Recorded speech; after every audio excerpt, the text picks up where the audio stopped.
Ukuba nonkosikazi noma ukuganwa kuyisibusiso, kuyigugu. Uma ufunda izwi likaNkulunkulu lithi ofumene umfazi ufumene okuhle kuJehova. He that findeth a wife find a good thing. Lela gama line-idea yokusho into eyigugu noma eyi-treasure.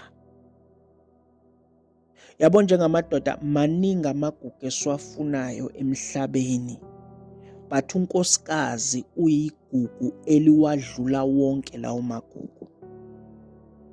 So in order ukuthi unikeze unkosikazi wakho i-value emfanele njengegugu lakho, kubalulekile ukuthi ubuke umshado ngeso likaNkulunkulu. In order ukuthi umnikeze i-value emfanele, kubalulekile ukuthi u-understand ukuthi le idea yomshado i-idea eyaqalwa uNkulunkulu, and unkosikazi wakho is your greatest prize. Ungamlimiti ngokuthi umama nje uzokuzalela abantwana, umama nje uzoklina ekhaya, umama nje ozokwenza nje imisebenzi yasekhaya like a maid. Uyigugu, ungaphezulu kwalokho.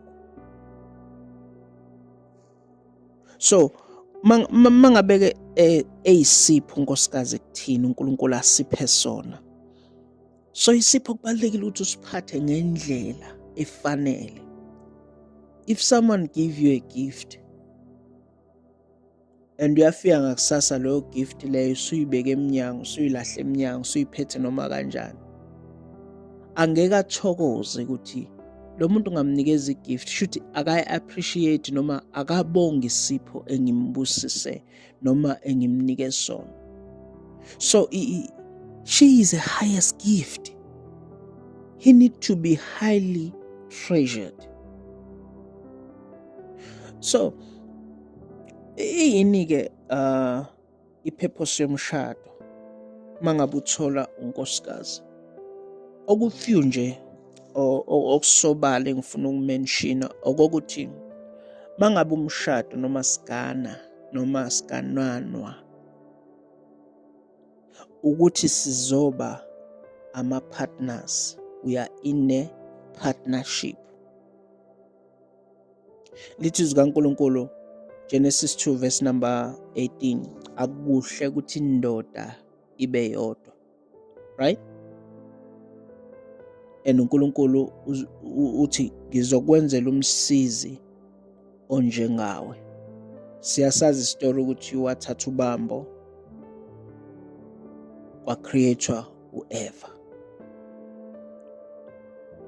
Lithi iBhayibheli ngizokwenzela umsizi is a helpmate, is a helper, is a counterpart yakho.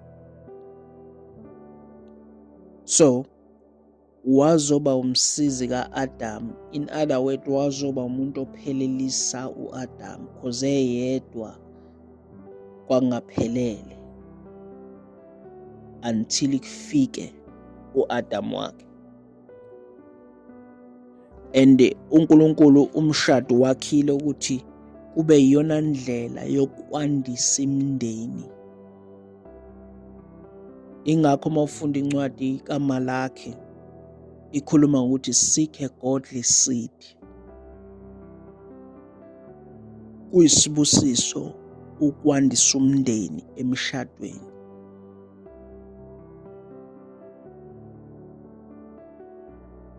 Enye into umshado owakhelwe yona ukuthi si-avoid i-fornication noma ukuphinga nokufeba. Ingakho lithi iBhayibheli asibalekele ubufebe, let every man, yonke indoda mayibe nowayo unkosikazi. IBhayibheli is a practical book erecognizeayo ukuthi njengabantu sinama physical drive or needs Ingakho mawufunda incwadi yabaseKorinte bokuqala chapter 7 verse 9 lithi kungcono ukuthi uganwe kunokuthi ushe noma ulinyazwe inkanuko. So sexual desire is not something that you will conquer sometimes.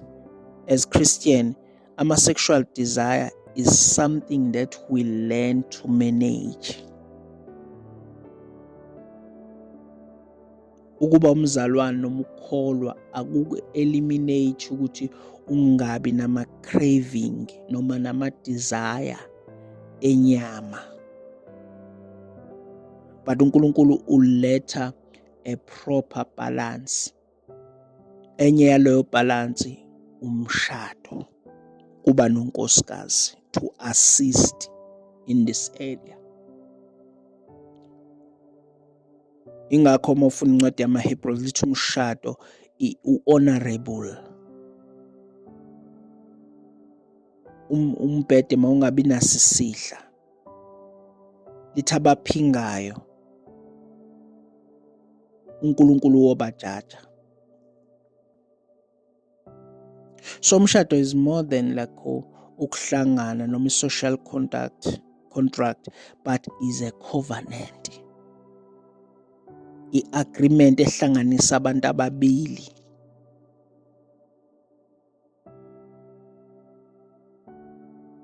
I-idea kaNkulunkulu. Ingakho umfundisi Mayinshadi said till death do us apart.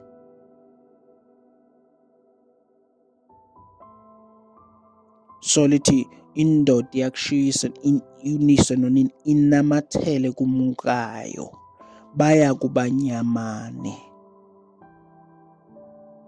So umuntu wesilisa nowesifazane not only ukuthi bahlangana ngokwesoul, ngomphefumulo nangokomoya, but phambi kwaNkulunkulu banyamane also.